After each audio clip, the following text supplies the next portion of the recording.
I'm the son of a good man. I'm the child of an angel.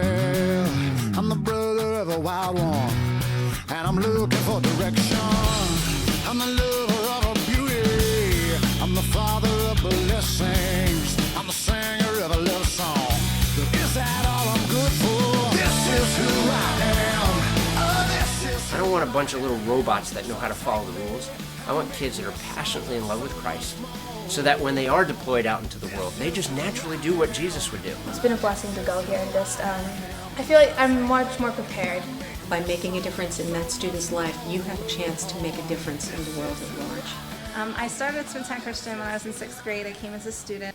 At that time, it was really pivotal in our spiritual growth. The chapels were probably one of the first times that we really experienced God in a personal way. So I just remember our chapel sessions that would go for 2, 3, 4 periods. And it was one of the most spiritually formative times in my life. Coming to SES, it was a big jump from public school. It was totally a different atmosphere completely, and just the relationships that you make with the teachers were different, that they just not only cared about like your academics, but just your spiritual life and just your walk with God. I remember Coach Snyder from the wrestling team. There's always just devotions time. We're a tight-knit team, and then we're moving forward spiritually as well as physically and stuff, and it's a very building experience. My second year here, there was a group of boys that were very rambunctious and loud in class, but in a fun way, and they loved music. I got together with them a few times and kind of honed in on their skills a little bit. Now that they're in high school,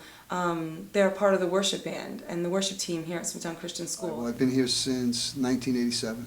I'm involved in the kids' lives on a lot of different levels. I would say when we started out, it almost seemed to be a place where you pulled your kids out of the public school system and were looking for a safer environment, kind of like a protectionist, isolationist attitude. And over the years, I've seen that really change.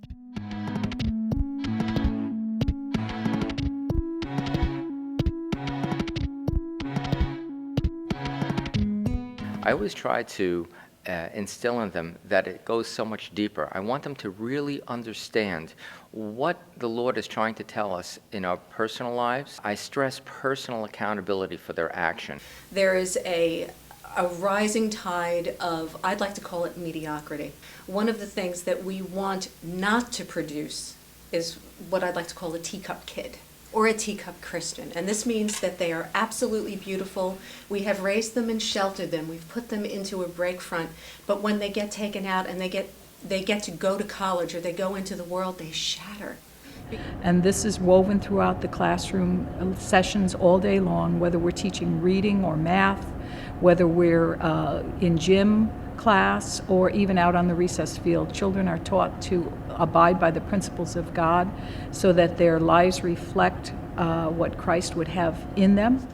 They are the ones that have to work through the problems. I want them to be challenged here so that when they go out into the world, they have a balanced, Christ-centered understanding. And my life purpose is to be equipping, raising up, and supporting those who are on the front lines. So when the opportunity came up here at Smithtown to serve as the Christian school superintendent, that fits. It fits because we're raising up kids to be world-changing leaders. And I get the incredible privilege of working with a team of over 60 dedicated and faithful people who want to be led. They're seeing that modeled by the teachers here, that kind of servant's heart and servant's attitude.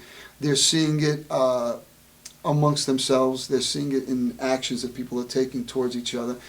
And they really pick up that God's way of doing things, the whole servant attitude, is what leads to success and purpose. So it's in the classroom, but even sometimes more importantly than in the classroom, it's the relationships that we as adults have with the kids where we call them out to something greater.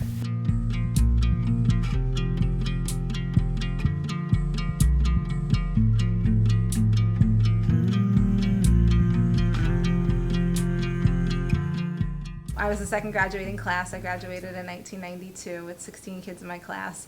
About 8 years ago, God led me back to Smithtown to teach. It's been such a great experience just to help the kids experience what I experienced here as a student. People have come up to me and said, "Oh, we thank you for the sacrifice you've made for teaching in a Christian school. You could have made more money in a public school, but I tell them it's not a sacrifice. I feel like I'm on a mission from God because I just see a whole new set of young people every year that are hungry for the truth, hungry to know what their future is going to be like, hungry to know what the world is like around them, and to be part of that is an absolute privilege. But when you talk about actually the compensation, it's not a salary. It's knowing that you have actually made a difference in a student's life, and by making a difference in that student's life, you have a chance to make a difference in the world at large. The kids who've come out of our school, that God is really using them, that they seem to have the spiritual foundation that they need to go into the world and make a difference. I don't want a bunch of little robots that know how to follow the rules. I want kids that are passionately in love with Christ, so that when they are deployed out into the world, they just naturally do what Jesus would do.